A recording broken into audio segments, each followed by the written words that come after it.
السلام علیکم ورحمۃ اللہ وبرکاتہ۔ ریاست اسلامک ٹی وی کے تمام معزز ناظرینوں کو دل کی اتھاہ گہرائیوں سے خوش آمدید۔ ناظرین، آج ہماری گفتگو کا موضوع ہے حضرت موسیٰ علیہ السلام کی ولادت اور آپ کی حفاظت۔ پارٹ نمبر 2 ہماری ویڈیوز کا۔ فرعون بنی اسرائیل کو ملنے والی بشارت اور اپنے خواب کی وجہ سے بے حد خوف زدہ ہوا، لہٰذا اس نے ہر طرح کی احتیاطی تدابیر اختیار کی تاکہ موسیٰ علیہ السلام کی پیدائش ہی نہ ہو۔ حتیٰ کہ اس نے کچھ مردوں اور عورتوں کو اس کام کے لیے مقرر کر دیا تھا۔ جو عورتیں امید سے ہوں ان کے پاس جائیں اور ان کے ہاں پیدائش کے اوقات کا علم رکھیں۔ چنانچہ جب بھی کسی عورت کے ہاں بیٹا پیدا ہوتا تھا وہ جلاد اسی وقت اسے ذبح کر دیتے تھے۔ اہل کتاب کہتے ہیں کہ وہ لڑکوں کو قتل کرنے کا حکم اس لیے دیتا تھا کہ بنی اسرائیل کی طاقت نہ بڑھ جائے اور کسی لڑائی کے موقع پر وہ غالب نہ آ جائے۔ یہ بات محض نظر ہے بلکہ واضح طور پر غلط ہے۔ یہ بات بچوں کے قتل کے اس حکم کے بارے میں کہی جا سکتی ہے جو فرعون نے حضرت موسیٰ علیہ السلام کو نبوت ملنے کے بعد جاری کیا، جیسے کہ اللہ تعالیٰ نے ارشاد بارک تعالیٰ فرمایا ہے، سورۃ المؤمنون ہے۔ پس جب ان کے پاس موسیٰ علیہ السلام ہماری طرف سے دین حق لے کر آئے تو انہوں نے کہا کہ اس کے ساتھ جو ایمان والے ہیں ان کے لڑکوں کو تو مار ڈالو اور ان کی لڑکیوں کو زندہ رکھو۔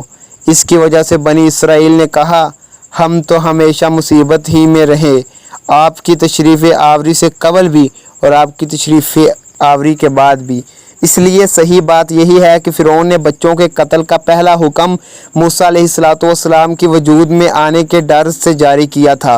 ادھر فرعون نے یہ تدبیر پر ہنس رہی تھی اور کہہ رہی تھی، اے ظالم بادشاہ جسے اپنی افواج کی کثرت پر، اپنے اقدار کی طاقت اور وسیع سلطنت پر غرور ہے، اس عظیم خالق کی طرف سے جس کی تقدیر کا کوئی توڑ نہیں اور جس کے فیصلوں کا رد کرنے کی کسی کی مجال نہیں، یہ فیصلہ ہو چکا ہے کہ جس بچے سے تو خوف زدہ ہے، جس کی وجہ سے تو نے بے شمار معصوم بچوں کو قتل کیا ہے، وہ تیرے ہی گھر میں پرورش پائے گا اور تیرے ہی گھر میں کھائے پیے گا اور تو خود اسے بیٹا بنا کر پالے گا اور رب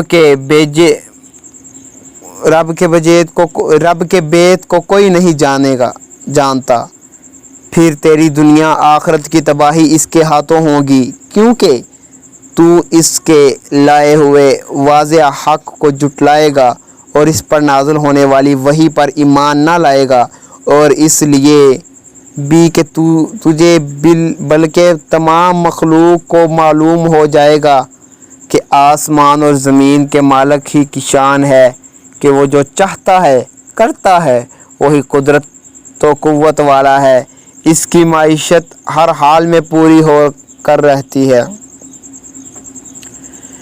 متعدد مفسرین نے بیان کیا ہے کہ قبطیوں نے فرعون سے شکایت کی کہ بنی اسرائیل کے لڑکے قتل کرنے کی وجہ سے ان کی کثرت کی تعداد کم ہوتی جا رہی ہے اور خطرہ ہے کہ ان کے بڑے مرتے جائیں گے اور بچے قتل ہوتے جائیں گے، تو ایک وقت آئے گا جب ہمیں وہ کام خود کرنا پڑے گے جو بنی اسرائیل کرتے تھے۔ تب فرعون نے حکم دیا کہ 1 سال بچے قتل کیے جائیں اور 1 سال رہنے دیے جائیں۔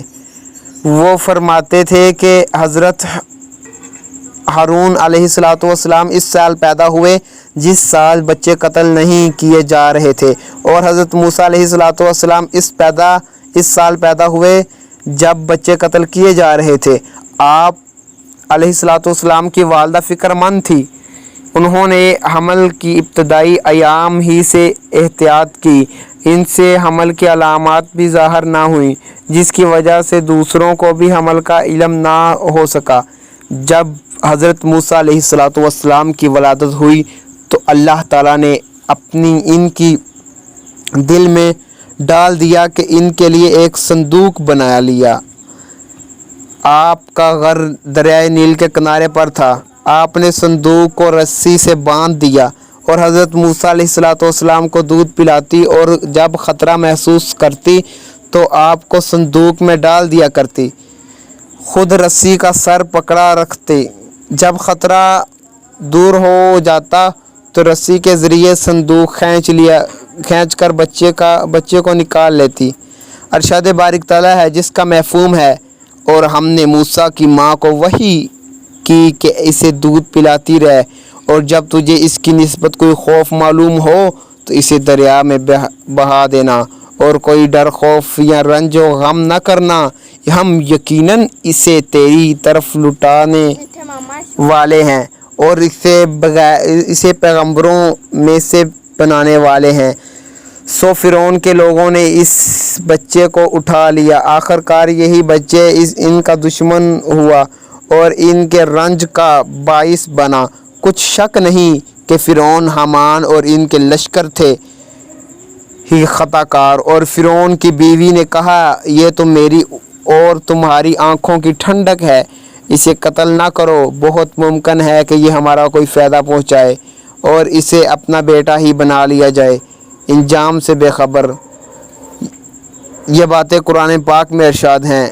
حضرت موسیٰ کی ماں کی طرف جو وحی کی گئی، اس وحی سے مراد الہام اور رہنمائی ہے، جیسے اللہ تعالیٰ نے بیان کیا ہے، جس کا مفہوم ہے آپ کے رب نے شہد کی مکھی کے دل میں یہ بات ڈال دی ہے کہ پہاڑوں میں، درختوں میں اور لوگوں کی بنائی ہوئی اونچی اونچی پردے والی جگہوں میں اپنے گھر چھتے بنائیں، پھر ہر طرح کے پھولوں کا رس چوسے اور اپنے رب کی آسان راہوں پر چلتی پھرتی رہیں۔ امام سہالی رحمۃ اللہ علیہ فرماتے ہیں کہ موسیٰ علیہ السلام کی والدہ کا نام ایارخاں یا ایازخت تھا۔ ان کے دل میں یہ بات ڈال دی گئی تھی کہ خوف و غم نہ کرنا، اگر یہ بچہ تیرے پاس سے چلا گیا تو اللہ تعالیٰ اسے تیرے پاس ہی واپس لائے گا، اسے نبوت عطا فرمائے گا اور دنیا و آخرت میں اس کی شان بڑھائے گا۔ چنانچہ انہوں نے الہام کے ذریعے سے ملنے والے حکم کی تعمیل کی۔ ایک دن انہوں نے موسیٰ علیہ السلام کے صندوق کو دریا میں ڈال دیا، لیکن اس کی رسی باندھنا بھول گئی۔ صندوق دریائے نیل کے پانی میں موجیں مارتا ہوا چلا جا رہا تھا، حتیٰ کہ فرعون کے محل کے پاس سے گزرا تو فرعون کے لوگوں نے اسے اٹھا لیا۔ ارشاد بارک تعالیٰ ہے جس کا مفہوم ہے آخر کار یہی بچہ ان کا دشمن ہوا اور ان کے رنج کا باعث بنا۔ کچھ شک نہیں کہ فرعون اور حامان ان کے لشکر تھے اور خطا کار تھے۔ حضرت موسیٰ علیہ السلام کا فرعون کے محل میں۔ مفسرین بیان کرتے ہیں کہ لونڈیوں نے دریا میں بہتا ہوا صندوق نکال لیا، لیکن اسے کھولنے کی جرات نہ کی، بلکہ اسے فرعون کی ملکہ آسیہ کے سامنے پیش کر دیا۔ آسیہ کا نسب یوں ہے، آسیہ بنت مزاحمہ بن عبیدہ بن ریان بن ولید ہیں۔ یہ ریان انشاءاللہ ناظرین اگلے والا پارٹ نمبر 3 میں بیان کریں گے۔ امید ہے کہ آپ کو یہ ویڈیو بہت ہی پسند آئی ہوگی۔ چینل کو لائک اور سبسکرائب کر دیں۔ السلام علیکم ورحمۃ اللہ وبرکاتہ۔